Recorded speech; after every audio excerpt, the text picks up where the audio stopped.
आज की कहानी है अपना घर। डायबिटीज के मरीज अरुण की भूख जब बर्दाश्त से बाहर होने लगी और वे आवाज देकर बोलने ही जा रहे थे कि रेनू ने आंखें तरेरी। शर्म है कि नहीं कुछ आपको? बेटी के घर आए हो और भूख भूख कर रहे हो। जरा रुक नहीं सकते? ये आपका अपना घर नहीं है, बेटी की ससुराल आए हैं हम, समझे? अरे तो क्या हो गया? क्या बेटी के घर में भूख नहीं लग सकती? भूख तो भूख है, कहीं भी लग सकती है। अरुण ने ठहाका लगाया। तुम भी ना रेनू, कुछ भी सोचती हो। ये हमारी बेटी का घर है, किसी पराये का नहीं। ये सुनकर रेनू भुनभुनाते हुए कहने लगी कि इसीलिए वह यहाँ आना नहीं चाहती है। मगर वाणी है कि समझती ही नहीं। जाने क्या सोचते होंगे इसके ससुराल वाले। अब क्या सोचने बैठ गई? यही तुम्हारी बड़ी खराब आदत है। किसी भी बात को सोचते सोचते पता नहीं उसे कहाँ से कहाँ ले जाती हो। ऐसा कुछ नहीं है रेनू, कोई कुछ नहीं सोचता। अरुण बोल ही रहे थे तभी खाने की प्लेट लिए वाणी ने कमरे में प्रवेश किया। सॉरी पापा, वह मम्मी जी पापा जी को खाना खिला रही थी। आप लोगों को भी भूख लगी होगी, आप खा लो। मम्मी आप भी पापा के साथ ही बैठ जाओ, मैं तब तक और फुलके लेकर आती हूँ, कहकर हड़बड़ाई सी वाणी फिर किचन में भागी। लेकिन रेनू कहने लगी कि बेकार में बेटी परेशान हो रही है।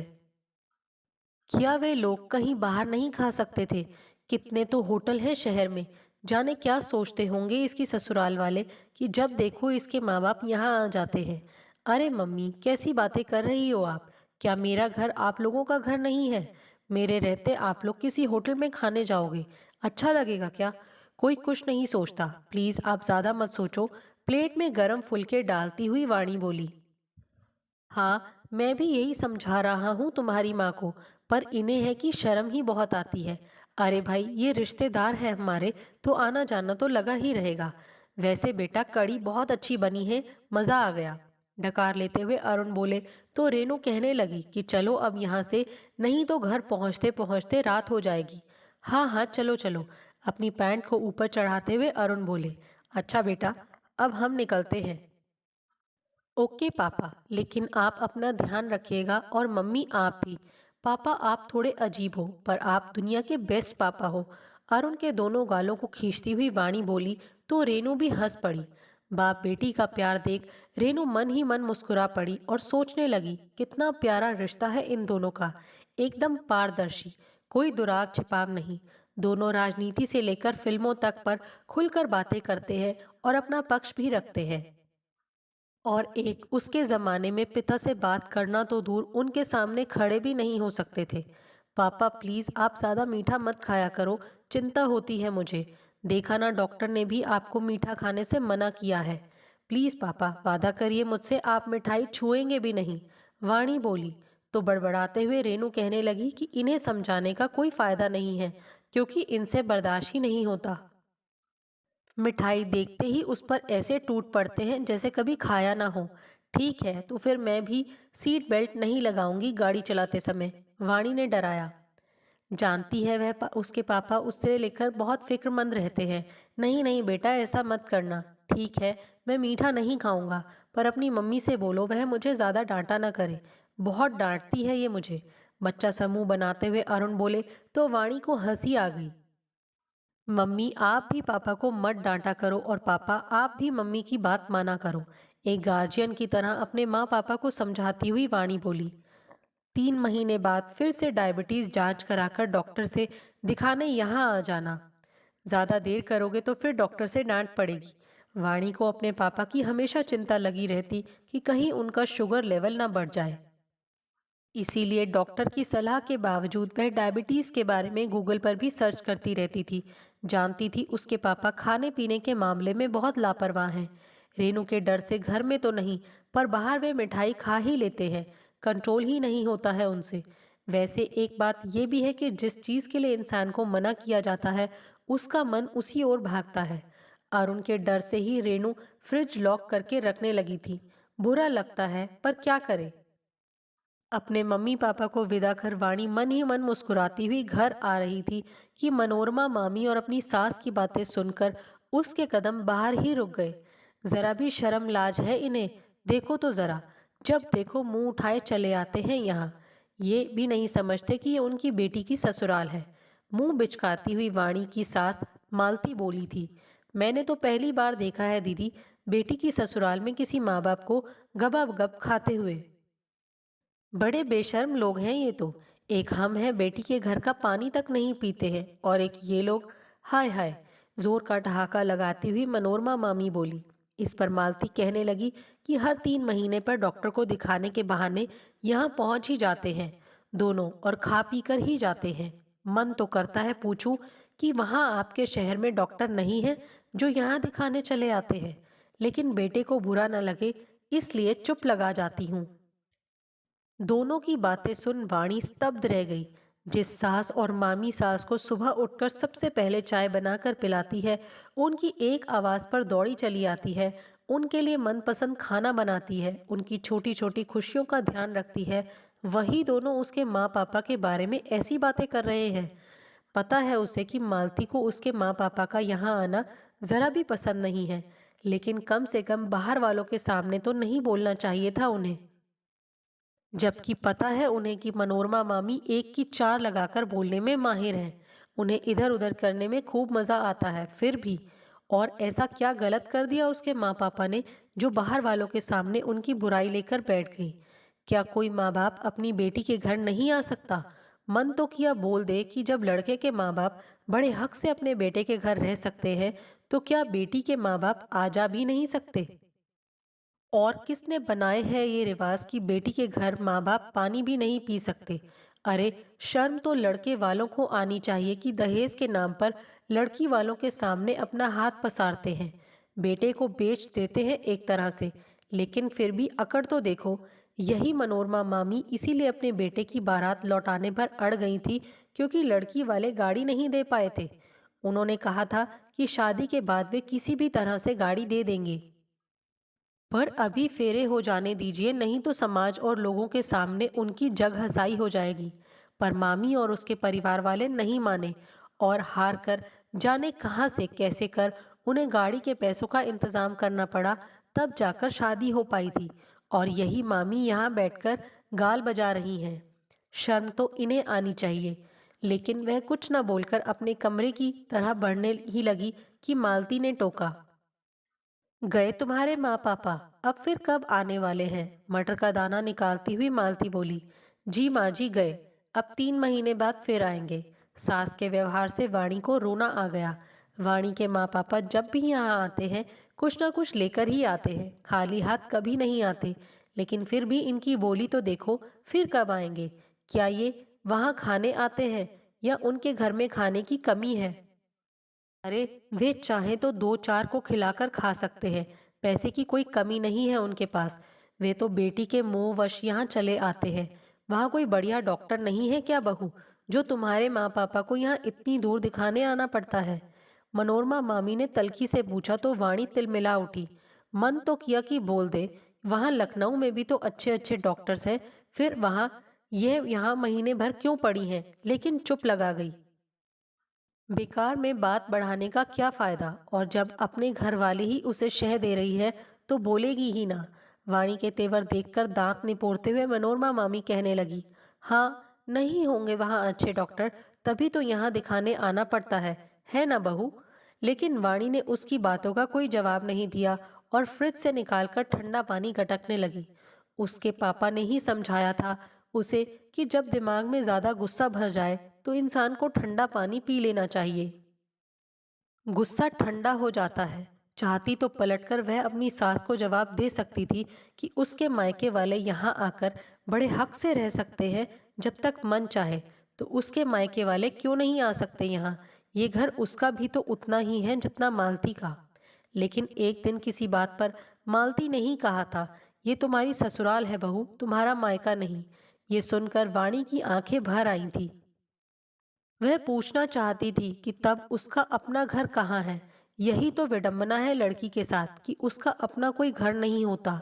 मायके में वह पराई अमानत कहलाई जाती है, और विवाह के बाद उसी लड़की को ससुराल में पराए घर की लड़की बताया जाता है। बेचारी लड़की किस घर को अपना घर माने, मायके या ससुराल को? अक्सर लोगों को कहते सुना है कि बेटा, तू तो पराई है, तुझे बड़े होकर अपने असली घर जाना है। और ससुराल जाकर ये सुनना पड़ता है कि ये हमारे घर की बहू है। ये कोई नहीं कहता ये घर मेरी बहू का है। एक लड़की सिर्फ मायके और ससुराल की बनकर रह जाती है। उसका अपना घर कौन सा है? वह ये तलाशते जीवन गुजार देती है। वहाँ अपने मायके में वाणी हर काम अपनी मर्जी से करती थी, बिना किसी डर और हिचकिचाहट के। लेकिन ससुराल में तो उसे हर काम अपनी सास से पूछकर करना पड़ता है। मन ना होते हुए भी उसे सारे रीति रिवाज निभाने पड़ते हैं। लेकिन फिर भी उसे यह एहसास दिलाया जाता है कि वह उसका अपना घर नहीं ससुराल है। वाणी अपने माँ पापा की इकलौती संतान है। उनकी भी जिम्मेदारी वाणी की ही है। लेकिन घर और ऑफिस की जिम्मेदारी इतनी है कि वह उनसे मिलने तक नहीं जा सकती। डॉक्टर से दिखाने के बहाने ही उसके माँ पापा यहाँ आ जाते हैं, तो उनसे मिलना हो जाता है। एक दिन आलोक ने ही सजेस्ट किया था कि वहाँ अच्छे डॉक्टर नहीं है, तो क्यों नहीं अरुण यहाँ दिल्ली में अपना इलाज करवाते हैं। डॉक्टर श्वेतांग डायबिटीज स्पेशलिस्ट है, तो उनसे ही अगर अरुण का इलाज हो तो बेहतर रहेगा। और तब से वे इसी डॉक्टर से अपना इलाज करवा रहे हैं। इसी बहाने आपस में उनका मिलना भी हो जाता है, तो इसमें बुराई क्या है। खैर, ठंडा पानी पीने के बाद भी वाणी का गुस्सा कम नहीं हुआ आज। तेज कदमों से अपने कमरे में जाकर उसने अंदर से दरवाजा भिड़का दिया। मन तो किया खूब रोए, जोर जोर से रोए, मगर यहाँ तो रोना भी गुनाह है। तुरंत कहेंगे ऐसा क्या बोल दिया जो रोने बैठ गई। हाँ, अब बेटे से मेरी शिकायत करेगी, घर में 2 चूल्हे करवाएगी। यही तो सिखा पढ़ाकर भेजा है इसके माँ बाप ने। यहाँ आकर यही सब तो पट्टी पढ़ाकर जाते हैं वे लोग। जैसे विषैले शब्द मालती अपने मुंह से निकालना शुरू कर देगी। और मनोरमा मामी तो है ही आग में घी डालने के लिए। खुद की बहू से तो बनती नहीं उनकी, तो चाहती हैं यहाँ भी सास बहू के झगड़े का मजा ले। मगर वाणी उन्हें कोई मौका ही नहीं देती। एक तो वैसे ही वाणी के पापा का शुगर लेवल बढ़ा हुआ है, और ये लोग जरा सा उनके खाने पर भी आंख गड़ा रहे हैं, जैसे कितना पहाड़ पर्वत खा लिया हो उन्होंने। क्या एक माँ बाप का इतना हक नहीं होता कि एक दिन वे अपनी बेटी के घर आकर रह सके। शादी के बाद इतनी पराई हो जाती हैं बेटियां, ये सोचकर वाणी की आंखें भर आईं। याद है जब वह छोटी थी, तब उसके पापा उसके लिए नई साइकिल खरीद कर लाए थे। रोज वे उसे पार्क में साइकिल सिखाने के लिए लेकर जाते थे। वे साइकिल पकड़े रहते थे ताकि वाणी गिरे तो वे संभाल सके। फिर चुपके से छोड़ भी देते साइकिल के कैरियर को। और वाणी इस भ्रम में रहती कि पापा ने पकड़ रखी है साइकिल। पापा के भरोसे के बल पर वह दूर निकल जाती थी साइकिल चलाते चलाते। लेकिन जब पलट कर देखती और पापा नहीं होते, तो वो लड़खड़ाकर गिरने ही वाली होती कि आकर अरुण दोनों हाथों से साइकिल थाम लेते थे।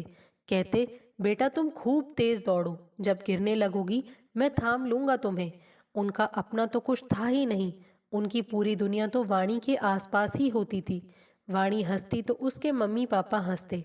वाणी रोती तो वे उदास हो जाते थे। हर बच्चे की तरह उसने भी जिद की होगी, गलतियां की होंगी, पर कभी उसके माँ पापा ने उस पर हाथ नहीं उठाया, बल्कि प्यार से जिंदगी की सीख दी, संस्कार दिए अपनी बेटी को। याद नहीं कि कभी उसके पापा ने तेज आवाज में बात भी की हो उससे। हाँ, रेणु थोड़ी सख्त जरूर थी, पर पता है सो जाने के बाद वह अपनी लाडली बेटी को जी भर कर प्यार करती थी। अपने माँ पापा की जान थी वह, और आज भी वाणी ही उनके लिए सब कुछ है। बचपन में वाणी के माँ पापा ने उसकी हर जिद मानी। याद है एक बार वाणी ने स्कूल की फीस जमा करने की जिद पकड़ ली। कहने लगी कि उसके सारे दोस्त खुद से स्कूल में फीस जमा करते हैं तो वह भी करेगी। हार कर अरुण को उसके हाथ में पैसे देने पड़े थे। लेकिन कई बार समझाया कि देखना, पैसे गिरे नहीं कहीं, तुम्हारे बैग से पैसे कोई निकाल ना ले। लेकिन वाणी ने दोस्त के बहकावे में आकर उन पैसों से सबको चाट पकौड़ी व आइसक्रीम खिला दिया था। घर आकर रेणु से उसे खूब डांट पड़ी थी। लेकिन अरुण ने उसे प्यार से समझाया था कि पैसे बहुत मेहनत से कमाए जाते हैं, इन्हें यूं खर्च नहीं किए जाते। वह सीख आज भी वह नहीं भूली है। वाणी के पापा बैंक में क्लर्क थे। बहुत ज़्यादा तनख्वाह नहीं थी उनकी। इतने कम पैसों में बड़ी मुश्किल से उनका घर चल पाता था। उस घर पे शादी लायक बहन और बीमार बूढ़े माता पिता की जिम्मेदारी भी उन पर ही थी। अरुण के 2 बड़े भाई भी थे, और दोनों अच्छी पोस्ट पर थे। पर उन्होंने अपने माँ बाप और जवान बहन की जिम्मेदारी लेने से मना कर दिया था। याद है उसे तभी उसके घर में एक छोटा सा टीवी हुआ करता था। अपने दोस्तों के घर बड़ा टीवी देखकर वाणी ने भी जिद पकड़ ली थी कि उसे भी वैसा ही टीवी चाहिए।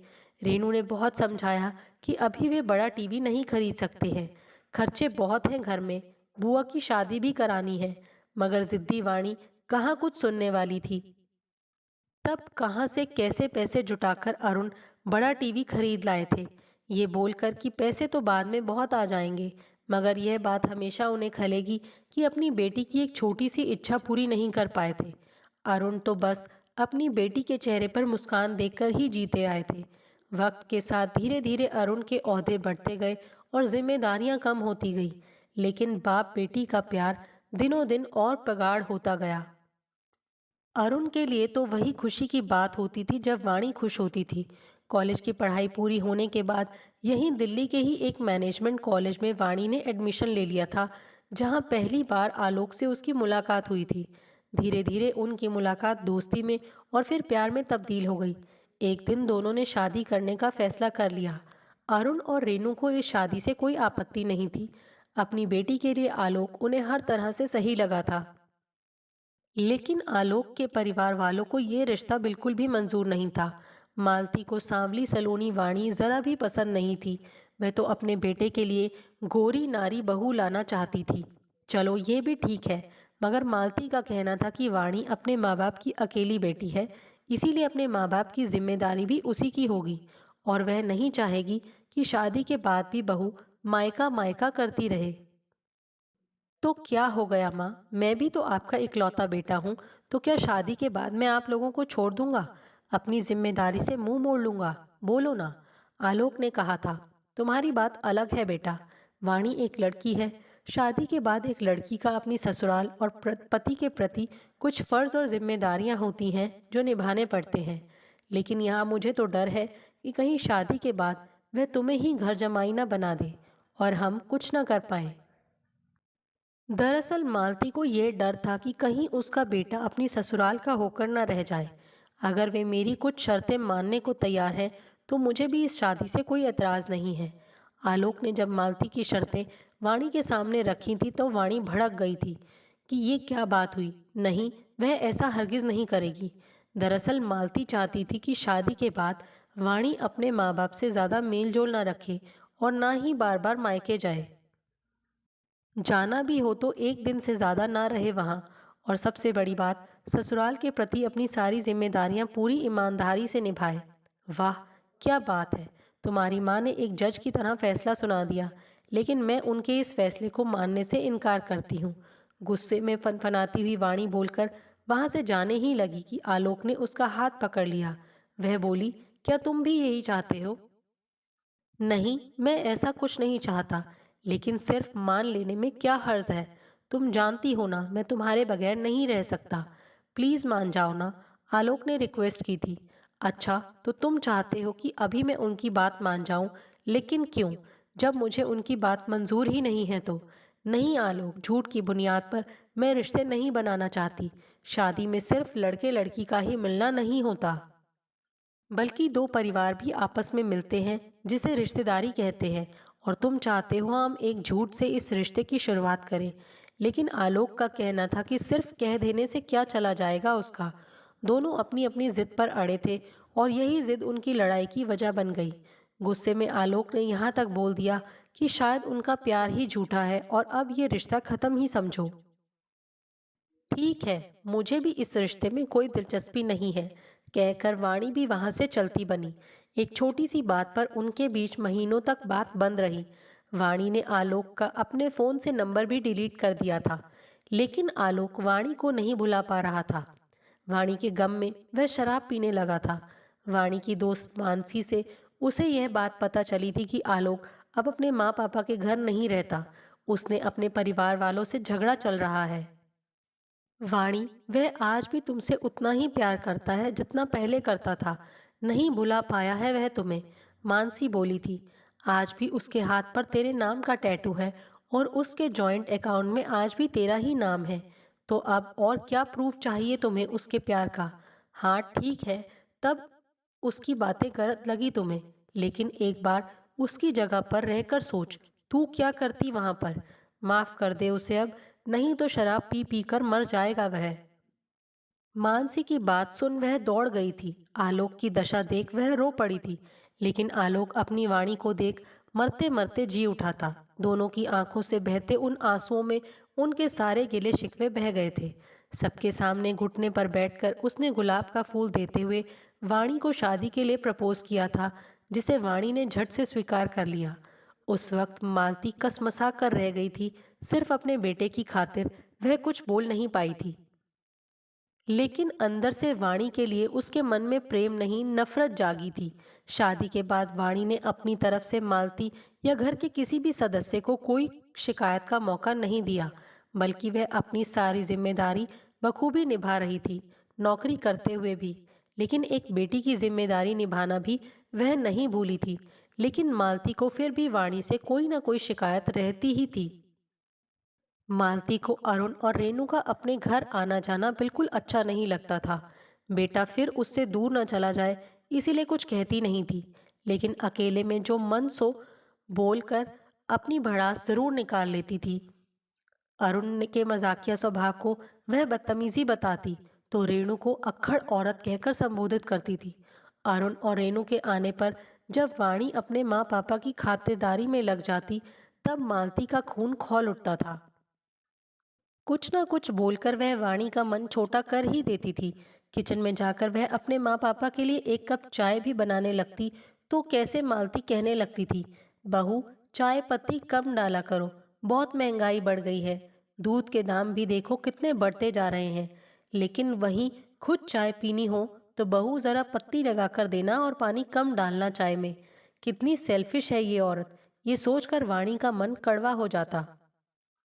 पिछली बार जब डॉक्टर से दिखाने यहाँ आए थे और डॉक्टर ने अरुण को आलू चीनी खाने से परहेज करने को कहा, तब वाणी ने आलू हटाकर अरुण की थाली में सहजन ज़्यादा परोस दिया था। तब कैसे मालती ने सबसे नज़रें बचाकर उनकी थाली से सारे सहजन निकालकर आलू भर दिए थे। सब देखा था वाणी ने, पर कुछ बोल नहीं पाई थी। ऐसा कितनी बार हुआ है जब मालती ने ऐसा किया था। घर गृहस्थी की छोटी छोटी बातें बताकर वह आलोक को परेशान नहीं करना चाहती थी। माँ बेटे के बीच झगड़ा करवाकर वह दोषी नहीं बनना चाहती थी और इसी बात का मालती फायदा उठाती थी। यही लोग जब उसके मायके जाते हैं तो कैसे रेणु और अरुण उनके स्वागत में जुट जाते हैं। उनके लिए तरह तरह के पकवान तैयार होने लगते हैं कि बेटी की ससुराल वाले आ रहे हैं और एक ये लोग हैं। यह सब सोचकर वाणी का मन कुपित हो उठा। जानती है आलोक ऐसा बिल्कुल नहीं है। वे तो अरुण और रेणु को अपने माँ पापा जैसा ही मान सम्मान देते हैं। लेकिन मालती अपने बेटे को जोरू का गुलाम समझती है। लेकिन इस बात से आलोक को कोई फर्क नहीं पड़ता। आलोक अपनी माँ के अक्खड़ व्यवहार से अच्छी तरह से परिचित है। कभी कभी तो इतनी चिढ़ होती है कि उसे कि मन करता है यह घर छोड़कर कहीं और रहने चला जाए। वाणी ही है जो आलोक के गुस्से को दबा कर रखती है। दिवाली के त्योहार पर सबके लिए नए कपड़े और उपहार का सामान खरीदते समय वाणी ने अपने माँ पापा के लिए नए कपड़े खरीद लिए थे। सेम वैसी ही साड़ी उसने रेनू के लिए भी खरीदी जैसी मालती के लिए। लेकिन यह बात मालती की आंखों में चुभ गई। घुमाकर साड़ी फेंकती हुई बोली थी कि उसे ये साड़ी नहीं चाहिए, क्योंकि उसका ओहदा रेनू से बड़ा है। गुस्से से आलोक ने आगे बढ़कर बोलना चाहा, लेकिन वाणी ने उसका हाथ पकड़कर आंखों से इशारा कर दिया कि प्लीज जाने दो। कई बार झूठे आंसू बहाती हुई मालती ने वाणी के प्रति आलोक को भड़काना चाहा, मगर आलोक खूब समझता है अपनी माँ को कि वह कैसी है। वाणी ही है जो उसे बर्दाश्त कर रही है, वरना कोई और लड़की होती तो ना तो कब का घर छोड़कर चली गई होती। बहू खराब होती है, अपने सास ससुर को सहन नहीं कर सकती, लेकिन यहाँ उल्टा था। मम्मी पापा आ गए। बाहर से आते ही आलोक ने पूछा।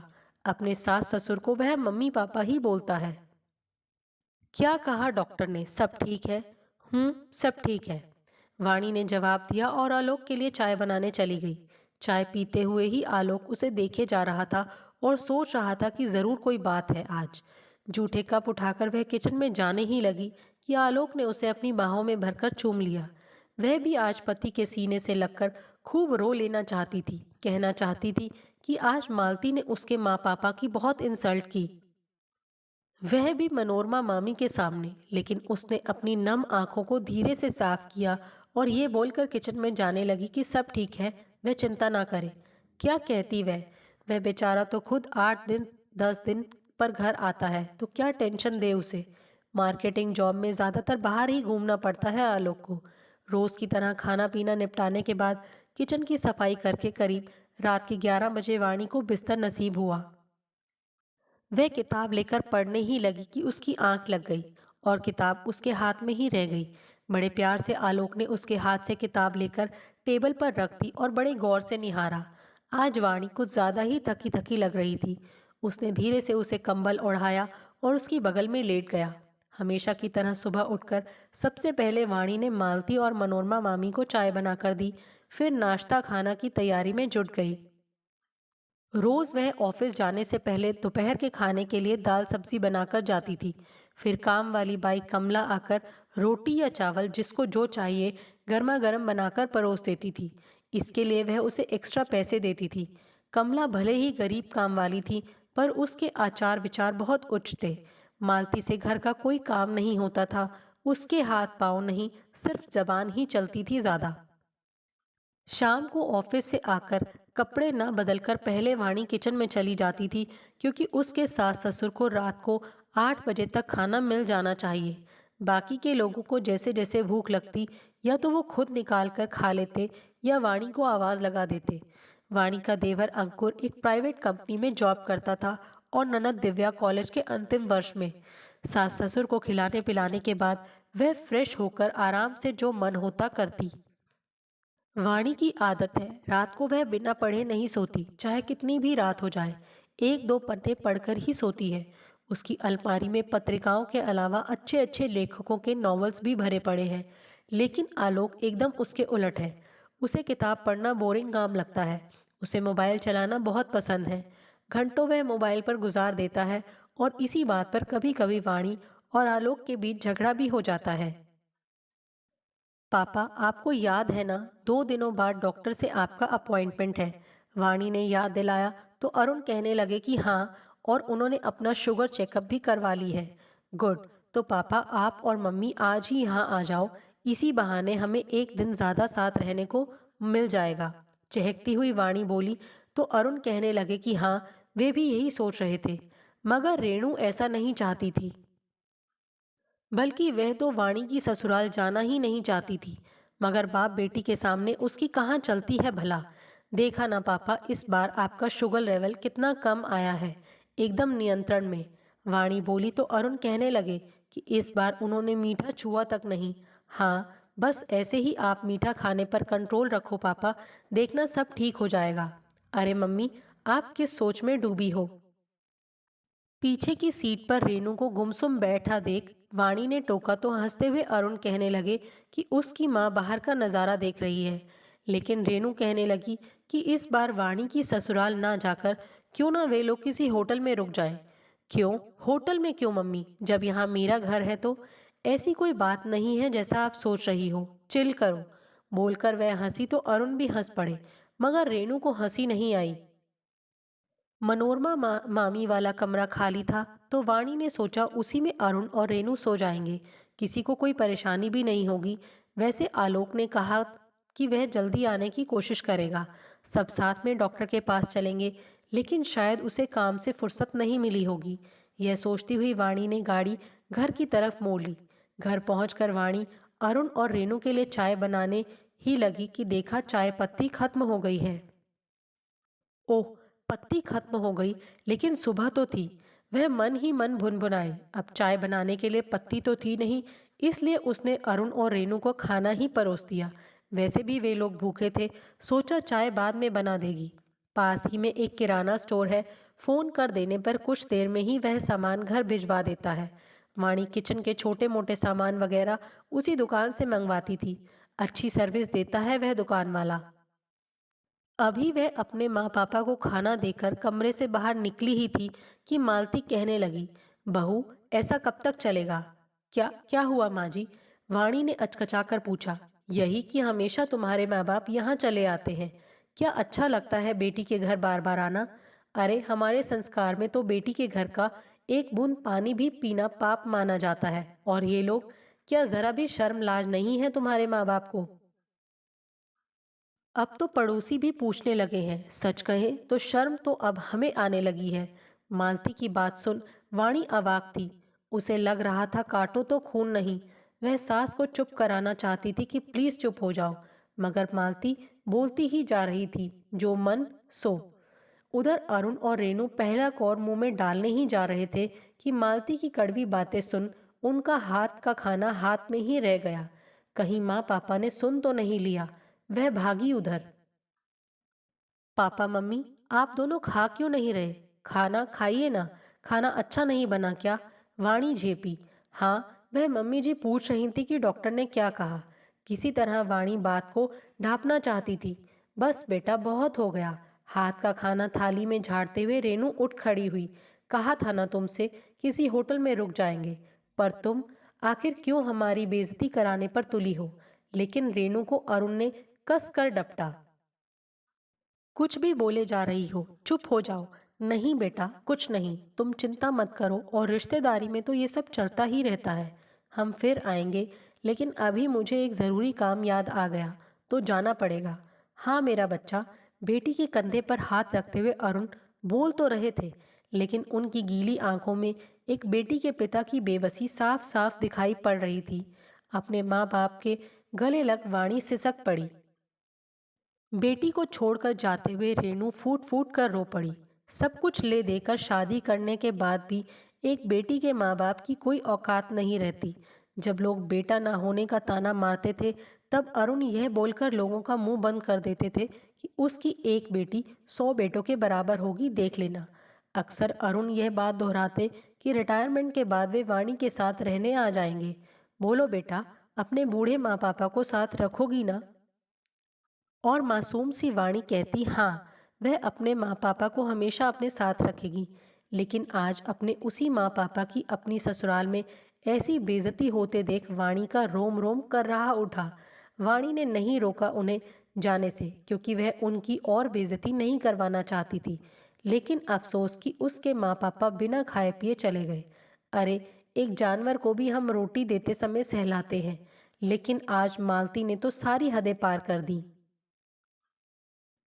देख लिया, जब वाणी के माँ पापा चले गए तो मालती अपनी मित्र मंडली के साथ रोज की तरह सत्संग के लिए निकल गई। पूजा पाठ, हवन कीर्तन और पंडे पुजारियों पर मालती लाखों रुपए लुटा देती, लेकिन वहीं किसी गरीब की एक पैसे की मदद हो, कभी ऐसा कभी नहीं हुआ। कोई इंसान इतना पत्थर दिल कैसे हो सकता है? कल उनकी भी बेटी की शादी होगी, तब पता चलेगा उन्हें कि माँ बाप के लिए एक बेटी का मोह क्या होता है।